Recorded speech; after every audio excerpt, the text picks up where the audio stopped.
Les tensions sont d'autant plus vives que la campagne électorale va être très courte, Fanny. Tout va se jouer en 2 semaines à peine. Oui, début officiel de la campagne lundi prochain, minuit. Les candidats ont jusqu'à dimanche, 18h pour se déclarer. Et pour tenter de l'emporter, la majorité présidentielle va jouer sur la corde sensible des électeurs. C'est une information Europe 1. Les stratèges macronistes veulent dramatiser le scrutin, Jacques Serret.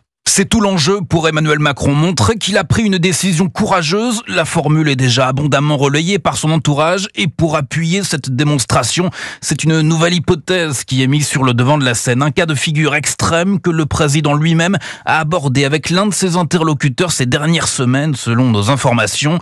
La démission du président n'est pas un tabou. Oui, il faut aujourd'hui envisager tous les scénarios, assure l'un de ses proches qui poursuit. Il est prêt à sacrifier la fin de son quinquennat. Et si ce n'est évidemment pas l'option privilégiée, la perspective de la démission du président doit servir dans cette campagne à dramatiser le scrutin à venir.